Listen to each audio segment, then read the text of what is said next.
नमस्कार।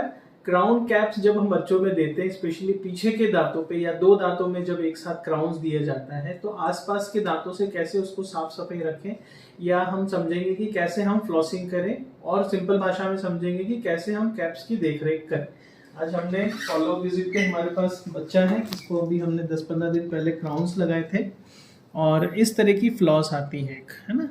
आ चाहिए तो फ्लॉस वैसे तो पहले से ही स्टार्ट करनी थी, तो कैप्स लगाने की ज़रूरत नहीं पड़ती थी, लेकिन चूंकि अब अपन ने कोई आर्टिफिशियल यहाँ पे चीज़ लगाई है, तो उसको मेंटेन कैसे करना है। तो ब्रश तो आप प्रॉपरली ऐसे करेंगे, है ना, फिंगर रिट्रैक्ट करके इस तरह से ब्रशिंग करेंगे। और ये टूथ कलर्ड क्राउन है, स्पेशली इनकी सरफेस भी बहुत स्मूथ होती है, और ये प्लाक और इनको अट्रैक्ट नहीं करते हैं। ठीक है, तो फ्लॉस ऐसे दो दांतों के बीच में हम पास करेंगे। ठीक है, ये बहुत ही सिंपल तरीका है। ऊपर से दिखाओ, यहाँ से उठा,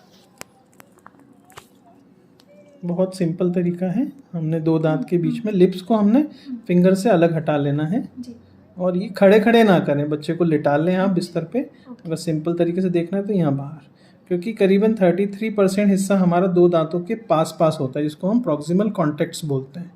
तो ये कॉन्टैक्ट्स के बीच में ही खाना फंसता है, और इसको हम 4 तरीके से क्लासीफाई भी कर सकते हैं। अगर बच्चा हमारे पास पहले आता है, तो हम ये भी सुनिश्चित कर सकते हैं कि किन बच्चों को ज़्यादा फ्लॉसिंग की ज़रूरत है, और किन बच्चों में फ्लॉसिंग थोड़ी सी हम आराम से कर सकते हैं। तो जब कभी भी, जैसे यहाँ पे नॉर्मल दांत है ना, यहाँ पे हमने कैप नहीं लगाया है, और ना ही दो दांत के बीच में कैविटी थी यहाँ पे, तो यहाँ पे जब हम फ्लॉस डालते हैं, तो हमारा फ्लॉस आराम से बिना टूटे फूटे बाहर आना चाहिए।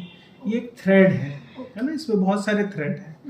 इस पे सिंपली ऐसे भी चेक कर सकते हैं, रूटीनली जब हम फ्लॉस करते हैं, या जो लोग अभी फ्लॉस करना शुरू करेंगे, वो चेक करें कि जब कभी भी दो दांत के बीच में, स्पेशली पीछे के दो मोलर्स, है ना, जैसे मॉडल पे हम यहाँ देखें, तो ये हमारे जो दो मोलर से मिल्क टीथ, स्पेशली हम जब 6 साल से छोटे बच्चे की बात कर रहे हैं, तब हमारा पक्का दाढ़ अभी आया नहीं है, तो ये दो दांत जब ये दाढ़ आती है बाहर, तो ये पुश करती है ना। एक जनरल टेंडेंसी होती है कि सभी दांतों को आगे की तरफ एक तरफ ऐसे लाइन आगे बढ़ती है ना, तो आगे पुश रहता है। तो वैसे ही जब हमारा दांत फर्स्ट मोलर आता है, या इरप्टिव फेज में आना शुरू हो जाता है, 4 से 4.5 साल की एज में ये शुरू हो जाता है, और 3-3.5 साल में अपना सेकंड मोलर आता है, तो ये हमारे कॉन्टैक्ट जो है क्लोज हो जाते हैं। इनको बोलते हैं आप टाइट कॉन्टैक्ट्स।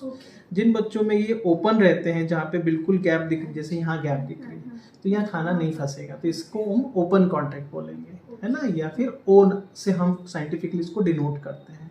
ठीक है, जब कभी हम इसको और ध्यान से जब हम देखते हैं बच्चों को, जब प्रिवेंटिव फेज में हमारे पास आते हैं, जो कैविटी फ्री रहते हैं, तो हम ये देखते हैं कि क्या वो पॉइंट कांटेक्ट है, मतलब बहुत ही पॉइंट से जैसे दो ऐसे चिपक रहे हैं, तो ये कांटेक्ट सरफेस एरिया जो बीच में ये कम है, यहाँ पे खाना फंसने की प्रवृत्ति कम रहेगी, तो इसको हम एक्स कांटेक्ट बोलते हैं। एक्स में जैसे एक पॉइंट बनता है वैसा।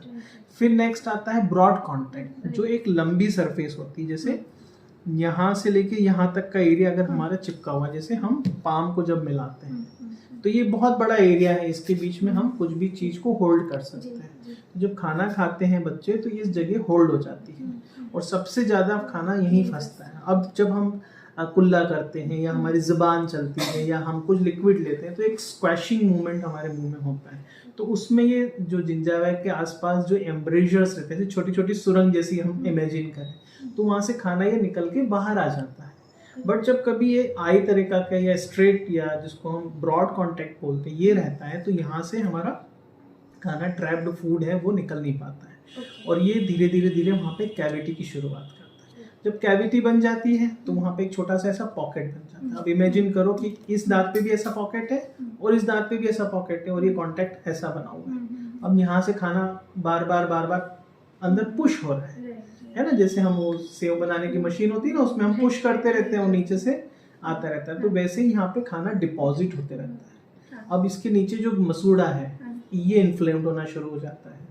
जब वहाँ खाना फंसता है, तो वो सड़ता है, वो बैक्टीरिया को भी अट्रैक्ट करता है, बैड स्मेल भी आती है। तो ये जो खाना है, और हमारे लिए एक ऐसी जगह बन जाती है, जैसे कुछ गुंडे बदमाश टाइप के लोग नहीं होते जो खंडरों को इस्तेमाल करते हैं अपनी गलत एक्टिविटीज के लिए, तो उस जगह पे ना किसी की पहरा रहता है, ना किसी की नजर रहती है, तो फिर कैविटी और अंदर और अंदर और अंदर दांत में घुसती जाती है। इसको बोलते हैं हम प्रॉक्सिमल कैरियस लीजन्स, मतलब दो दांत के बीच में। और ये बच्चों में स्पेशली 4 साल और ऊपर के जो बच्चे, इसको हम लेट चाइल्डहुड केरीज भी बोलते हैं, इसका सबसे बड़ा कारण है कि हम प्रॉक्सिमल कॉन्टेक्ट्स को नहीं बताते, ना कोई एड में इस चीज को बताता है क्योंकि उन्हें पेस्ट सेल करना होता है, नहीं कि टेक्निक, क्योंकि टेक्निक इज इम्पॉर्टेंट, कहाँ कहाँ कौन कौन सी जगह ऐसी है जिसमें कि हमें क्लीन करना है। तो ये सारी चीजें, और सबसे और डिफिकल्ट आता है एस शब्द का, तो बिल्कुल कर्व रहता है, ठीक है, तो वो कर्व में तो और ज्यादा फंस जाता है, तो सबसे ज्यादा कैविटीज एस शब्द में होती है। तो जब बच्चा हमारे पास 2, 2.5, 3 साल के बीच में आता है चेकअप के लिए, तो हम ये सब चीज देख सकते हैं, उनको हम फ्लॉसिंग सिखाते हैं ताकि वो इस जगह को अच्छे से क्लीन करें और ये कैविटीज ना हो। अभी तो कैप लगा दिया, तो आपको मैंने इस तरह से समझाया, पर इसको अन्यथा ऐसे भी जो नॉर्मल बच्चे हैं वो भी अगर साफ सफाई फ्लॉसिंग करके रखेंगे तो इस तरह की सिचुएशंस नहीं बनेंगी, ठीक है। तो हमने प्रॉक्सिमल कैविटीज या प्रॉक्सिमल एरियाज को कैसे फ्लॉसिंग करते हैं ये सीखा है। चलो।